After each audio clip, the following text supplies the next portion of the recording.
부산 한송교회 오늘의 밥 시간입니다. 1월 17일 금요일 오늘의 밥은 여호수아 10장 29절로 39절 말씀입니다. 여호수아가 온 이스라엘과 더불어 막게다에서 림나로 나아가서 림나와 싸움에 여호와께서 또 그 성읍과 그 왕을 이스라엘의 손에 붙이신지라. 칼날로 그 성읍과 그 중에 모든 사람을 쳐서 멸하여 한 사람도 남기지 아니하였으니 그 왕에게 행한 것이 여리고 왕에게 행한 것과 같았더라. 여호수아가 또 온 이스라엘과 더불어 림나에서 라기스로 나아가서 대진하고 싸우더니 여호와께서 라기스를 이스라엘의 손에 넘겨주신지라. 이튿날에 그 성읍을 점령하고 칼날로 그것과 그 안에 모든 사람을 쳐서 멸하였으니 림나에 행한 것과 같았더라. 그때에 게셀 왕 호람이 라기스를 도우려고 올라오므로 여호수아가 그와 그의 백성을 쳐서 한 사람도 남기지 아니하였더라. 여호수아가 온 이스라엘과 더불어 라기스에서 에글론으로 나아가서 대진하고 싸워 그날에 그 성읍을 취하고 칼날로 그것을 쳐서 그 중에 있는 모든 사람을 당일에 진멸하여 바쳤으니 라기스에 행한 것과 같았더라. 여호수아가 또 온 이스라엘과 더불어 에글론에서 헤브론으로 올라가서 싸워 그 성읍을 점령하고 그것과 그 왕과 그 속한 성읍들과 그 중에 모든 사람을 칼날로 쳐서 하나도 남기지 아니하였으니 그 성읍들과 그 중에 모든 사람을 진멸하여 바친 것이 에글론에 행한 것과 같았더라. 여호수아가 온 이스라엘과 더불어 돌아와서 드빌에 이르러 싸워 그 성읍과 그 왕과 그 속한 성읍들을 점령하고 칼날로 그 성읍을 쳐서 그 안에 모든 사람을 진멸하여 바치고 하나도 남기지 아니하였으니 드빌과 그 왕에게 행한 것이 헤브론에 행한 것과 같았으며 림나와 그 왕에게 행한 것과 같았더라.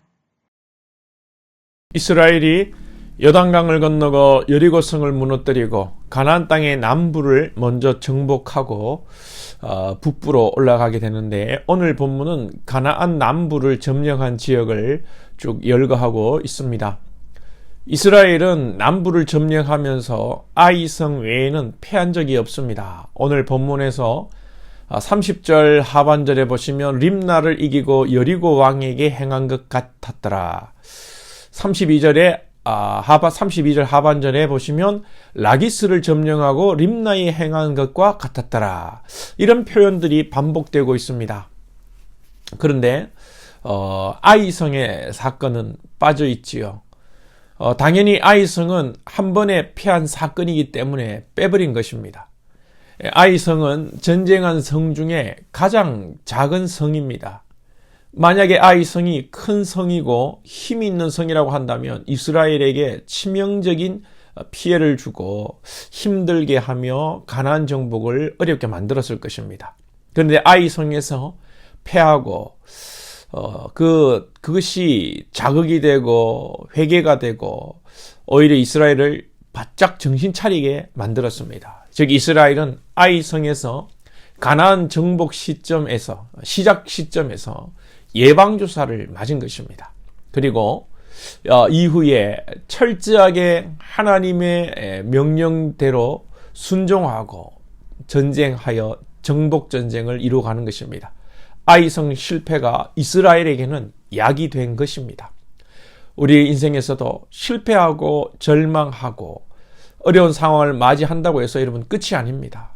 하나님께서는 분명히 합력하여 선을 이루시는 분이시고 지금의 절망과 실패가 장래의 영광과 축복이 될 수도 있는 것입니다. 물론 다 그런 것은 아니고요. 현재의 고난과 실패를 통해서 깨달음이 있어야 하겠고 무엇보다도 그 상황 가운데 하나님을 바라보는 은혜가 있어야 하는 것입니다. 저와 여러분에게 이 은혜가 있기를 소망합니다. 사람은 실패하고 어려움을 겪을 때 자신을 돌아보고 기도하고 하나님 의지하기보다는 남 탓을 하고 상황 탓을 하고 또 자기의 처지를 비관하기가 쉽습니다. 그래서 어떻게 여러분 됩니까? 그러한 것들은요, 그런 불평과 이런 자기 비하, 절망은요, 우리 인생에 여러분 오히려 독이 됩니다. 그래서 우리는 어려움과 실패 속에서 기도하고 또 그런 상황이지만 감사하고 내일에 소망을 가져야 하는 것입니다. 자, 그리고 가나안 남부 정복 지역 중에는 헤브론이 나옵니다. 36절 끝에 헤브론으로 올라가서 싸워. 이 헤브론이 아낙 자손이 살던 동네입니다.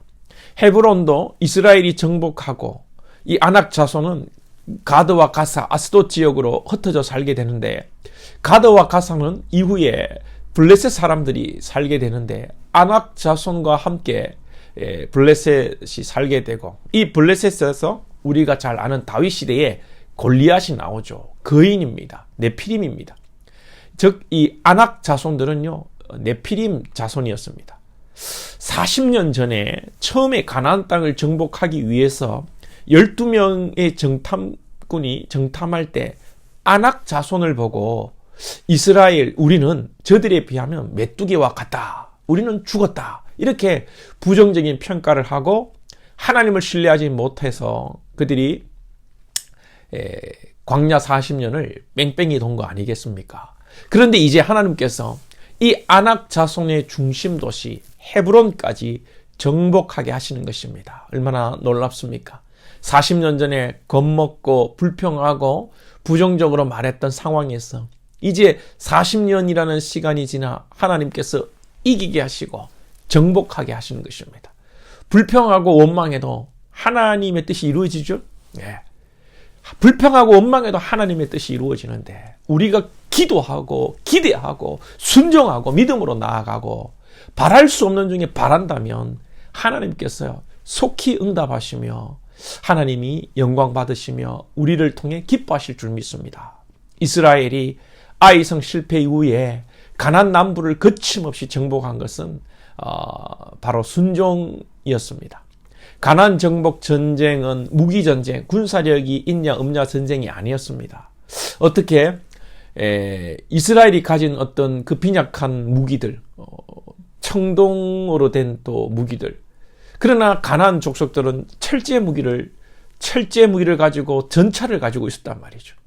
이스라엘의 무기는 청동기 수준인데 이 철제 무기에다가 훈련된 가나안 군사를 어떻게 이깁니까?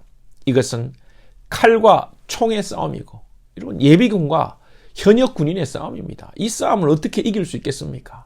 그래서 이 정복 전쟁은 무기의 전쟁이 아니라 순종의 전쟁이었습니다.